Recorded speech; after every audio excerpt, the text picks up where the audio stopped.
പ്രിയപ്പെട്ടവരെ, പുതിയ episode cost മാനേജ്മെൻറ്റിനെ കുറിച്ചാണ്. നമ്മുടെ നിത്യജീവിതത്തിൽ കോസ്റ്റ് മാനേജ്മെൻറ്റ് ഒരു പ്രധാന വിഷയമായിട്ട് മാറിക്കൊണ്ടിരിക്കുകയാണെന്ന് നിങ്ങൾക്കൊക്കെ അറിയാം. ഒരു വീടുണ്ടാക്കിയിട്ട് വഴിയാധാരമായി പോയി എന്ന് പറയുന്ന നിരവധി ആളുകളെ നിങ്ങൾ എന്നും കാണുകയും കേൾക്കുകയും ചെയ്യുന്നുണ്ട്. അങ്ങനെ വഴിയാധാരമായി പോകുന്നതിൻ്റെ കാരണം കൂടി അന്വേഷിക്കുകയാണ് ഇന്നത്തെ ഈ പുതിയ എപ്പിസോഡിൽ ചെയ്യുന്നത്. ഈ എപ്പിസോഡ് നിങ്ങൾക്ക് 100% കൃത്യമായിട്ട് മനസ്സിലാക്കണമെങ്കിൽ നിങ്ങൾ ഇതിനു മുമ്പ് നമ്മൾ ചെയ്ത 2 എപ്പിസോഡ് കൂടി കാണുന്നത് നന്നായിരിക്കും. അതായത് ടൈം മാനേജ്മെൻറ്റ് വീഡിയോയും സ്കോപ്പ് മാനേജ്മെൻറ്റ് വീഡിയോയും. ഈ 2 വീഡിയോയും ചേർത്ത് വെച്ചുകൊണ്ട് ഇന്നത്തെ ഈ വീഡിയോ വിലയിരുത്തുമ്പോഴായിരിക്കും നിങ്ങൾക്ക് കോസ്റ്റ് മാനേജ്മെൻറ്റിൻ്റെ പ്രാധാന്യത്തെക്കുറിച്ച് കൂടുതൽ മനസ്സിലാക്കാൻ കഴിയുക. എല്ലാവർക്കും ഇന്നത്തെ ഈ കോസ്റ്റ് മാനേജ്മെൻറ്റ് വീഡിയോയിലേക്ക് സ്വാഗതം.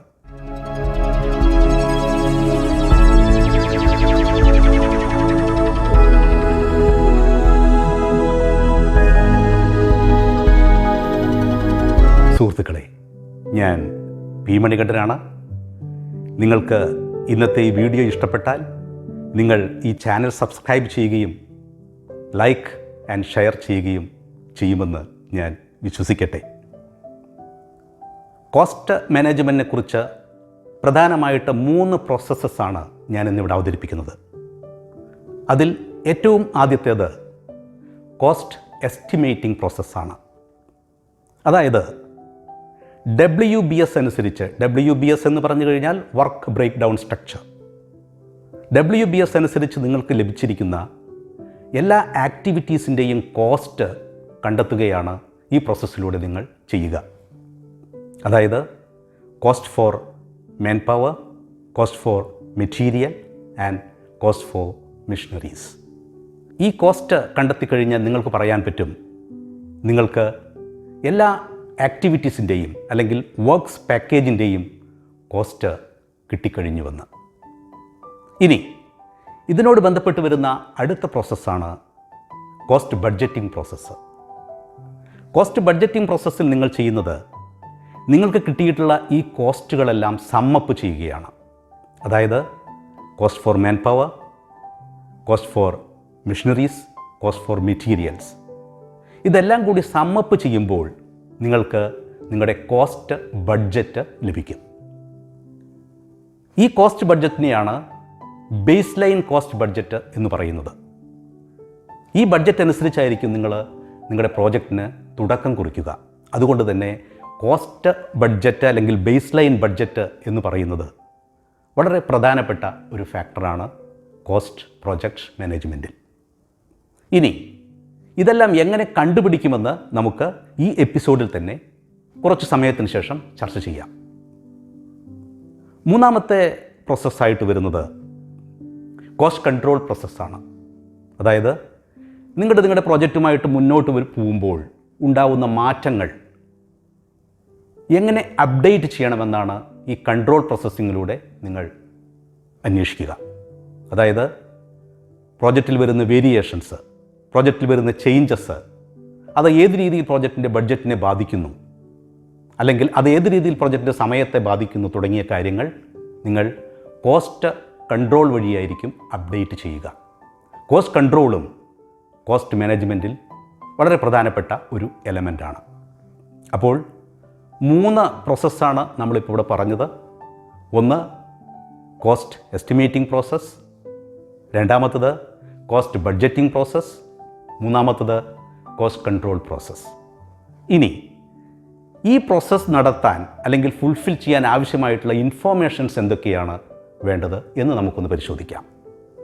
ഇതിൽ ഏറ്റവും ആദ്യത്തേത് കോസ്റ്റ് എസ്റ്റിമേറ്റിംഗ് പ്രോസസ്സാണ്. കോസ്റ്റ് എസ്റ്റിമേറ്റിംഗ് ചെയ്യാൻ നിങ്ങൾക്ക് വേണ്ടത് WBS ഡിക്ഷണറിയും അതുപോലെ പ്രോജക്റ്റ് സ്കോപ്പ് സ്റ്റേറ്റ്മെൻറ്റുമാണ്. WBS ഡിക്ഷണറി എന്ന് പറഞ്ഞു കഴിഞ്ഞാൽ വർക്ക് ബ്രേക്ക് ഡൗൺ സ്ട്രക്ചർ. അതിലെ മുഴുവൻ ആക്ടിവിറ്റീസിനെയാണ് അല്ലെങ്കിൽ വർക്ക്സ് പാക്കേജിനെയാണ് WBS ഡിക്ഷണറി എന്ന് പറയുന്നത്. സ്കോപ്പ് സ്റ്റേറ്റ്മെൻറ്റ് എന്ന് പറഞ്ഞു കഴിഞ്ഞാൽ പ്രോജക്ട്സിനെ കുറിച്ചുള്ള ഒബ്ജക്റ്റീവ്സും ഡെലിവറബിൾസും മാർക്ക് ചെയ്തിരിക്കുന്ന ഫയലാണ്. അതായത് നിങ്ങൾക്ക് എന്തൊക്കെ പ്രോജക്റ്റിൽ ചെയ്യാനുണ്ട് എന്ന് ആ ഫയലിൽ നിന്ന് മനസ്സിലാവും. അതുപോലെ തന്നെ ഡെലിവറബിൾസ്, എന്തൊക്കെ യൂണിറ്റുകൾ ഏതൊക്കെ സമയത്ത് നിങ്ങളുടെ കസ്റ്റമർക്ക് അല്ലെങ്കിൽ ക്ലയൻറ്റിന് കൊടുക്കാനുണ്ട് എന്നും സ്റ്റേറ്റ്മെൻറ്റിൽ നിന്ന് നിങ്ങൾക്ക് ലഭിക്കും. ഈ സ്റ്റേറ്റ്മെൻറ്റും അതുപോലെ തന്നെ WBS ഡിക്ഷണറിയും വെച്ചുകൊണ്ടാണ് നിങ്ങൾ കോസ്റ്റ് എസ്റ്റിമേറ്റിംഗ് നടത്തുക. അത് കഴിഞ്ഞാൽ അടുത്തതായിട്ട് വരുന്ന പ്രോസസ്സ് നേരത്തെ പറഞ്ഞ പോലെ കോസ്റ്റ് ബഡ്ജറ്റിംഗ് പ്രോസസ്സാണല്ലോ. അതിലേക്ക് നിങ്ങൾക്ക് ആവശ്യമായിട്ട് വരുന്നത് ആക്ടിവിറ്റി കോസ്റ്റ് എസ്റ്റിമേറ്റും കോസ്റ്റ് എസ്റ്റിമേറ്റ് സപ്പോർട്ടിംഗ് ഡീറ്റെയിലുമാണ്. ആക്ടിവിറ്റി കോസ്റ്റ് എസ്റ്റിമേറ്റ് എന്ന് പറഞ്ഞാൽ നിങ്ങൾക്കറിയാം, ഓരോ ആക്ടിവിറ്റീസിൻ്റെയും കോസ്റ്റ്. ഇനി സപ്പോർട്ടിംഗ് ഡീറ്റെയിൽസ് എന്ന് പറയുന്നത് നിങ്ങൾ എന്ത് റെഫറൻസ് ഉപയോഗിച്ചിട്ടാണ് ഈ കോസ്റ്റ് കണ്ടെത്തിയത് എന്നതിൻ്റെ വിവരണമാണ്. അതായത് നിങ്ങളുടെ കമ്പനിയുടെ ഹിസ്റ്ററി പരിശോധിച്ചിട്ടാണോ ഈ കോസ്റ്റിലെത്തിയത്, അതോ കമ്പനി മുമ്പ് ചെയ്ത ചില പ്രോജക്ട്സുകളെ മാത്രം എടുത്ത് പഠിച്ചിട്ടാണോ ഈ കോസ്റ്റ് ഫൈനലൈസ് ചെയ്തത്, അതോ നിങ്ങളുടെ ക്വാണ്ടിറ്റി സർവേയറുടെ അല്ലെങ്കിൽ എസ്റ്റിമേറ്ററുടെ അഭിപ്രായം മൂലം മാത്രമാണോ നിങ്ങൾ ഈ കോസ്റ്റ് ഫൈനലൈസ് ചെയ്തത് തുടങ്ങിയ വിവരങ്ങൾ ഈ സപ്പോർട്ടിംഗ് ഡീറ്റെയിൽസ് നിന്ന് ലഭ്യമാണ്. അപ്പോൾ ഈ കോസ്റ്റ് സപ്പോർട്ടിംഗ് ഡീറ്റെയിലും അതുപോലെ തന്നെ ആക്ടിവിറ്റി കോസ്റ്റ് എസ്റ്റിമേറ്റും കിട്ടിക്കഴിഞ്ഞാൽ നിങ്ങൾക്ക് കോസ്റ്റ് ബഡ്ജറ്റിംഗ് നടത്താം.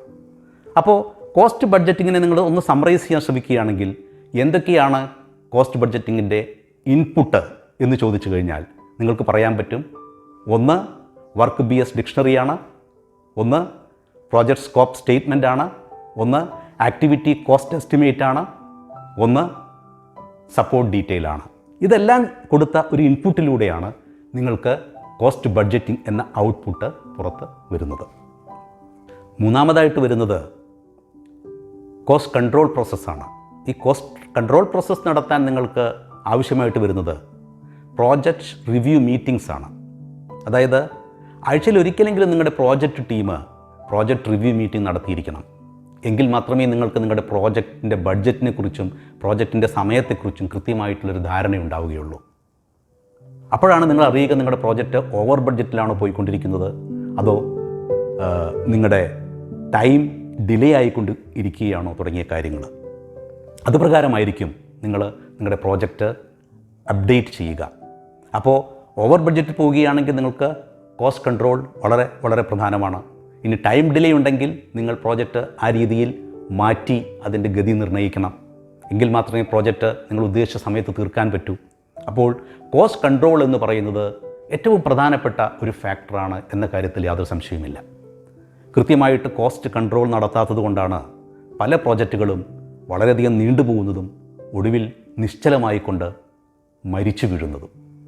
അതുകൊണ്ട് തന്നെ കോസ്റ്റ് കൺട്രോൾ ഏതൊരു പ്രോജക്റ്റിനും, ചെറിയ പ്രോജക്റ്റായാലും വലിയ പ്രോജക്റ്റായാലും വളരെ വളരെ ഇമ്പോർട്ടൻ്റ് ആണ് എന്ന കാര്യത്തിൽ യാതൊരു സംശയവും വേണ്ട. പ്രിയപ്പെട്ടവരെ, പ്രധാനപ്പെട്ട പ്രോസസ്സാണ് ഇപ്പോൾ ഇവിടെ നമ്മൾ ചർച്ച ചെയ്തത്. ഈ കോസ്റ്റ് മാനേജ്മെൻറ്റ് പ്രോസസ്സ് നിങ്ങൾ കമ്പയർ ചെയ്യേണ്ടത് എപ്പോഴും ടൈം മാനേജ്മെൻറ്റുമായിട്ടും സ്കോപ്പ് മാനേജ്മെൻറ്റുമായിട്ടുമാണ്. നമ്മൾ ഒരു ലേണിംഗ് പ്രോസസ്സ് പോലെയാണ് ഈ 3 എപ്പിസോഡും ഇവിടെ അവതരിപ്പിച്ചത്. അതുകൊണ്ട് തന്നെ ഈ 3ഉം കൂട്ടി വായിച്ചു കഴിഞ്ഞാൽ നിങ്ങൾക്ക് കൃത്യമായിട്ട് പ്രോജക്റ്റ് മാനേജ്മെൻറ്റ് ഫണ്ടമെൻ്റൽസ് കിട്ടും എന്ന കാര്യത്തിൽ യാതൊരു സംശയവുമില്ല. നിങ്ങളെല്ലാവരും അത് കൂടുതൽ മനസ്സിലാക്കി നിത്യജീവിതത്തിലും പ്രൊഫഷണൽ ജീവിതത്തിലും ബിസിനസ് ജീവിതത്തിലും പ്രാവർത്തികമാക്കും എന്ന് വിശ്വസിച്ചുകൊണ്ട് ഞാൻ ഈ വീഡിയോ ഇവിടെ അവസാനിപ്പിക്കുകയാണ്. നിങ്ങൾക്ക് ഇന്നത്തെ ഈ വീഡിയോ ഇഷ്ടപ്പെട്ടെങ്കിൽ നിങ്ങൾ ഈ ചാനൽ സബ്സ്ക്രൈബ് ചെയ്യുക, അതുപോലെ വീഡിയോ ലൈക്ക് ആൻഡ് ഷെയർ ചെയ്യുക. ഇനി പുതിയ ഒരു വീഡിയോയുമായി കാണുന്നതുവരെ തൽക്കാലം വിടാം.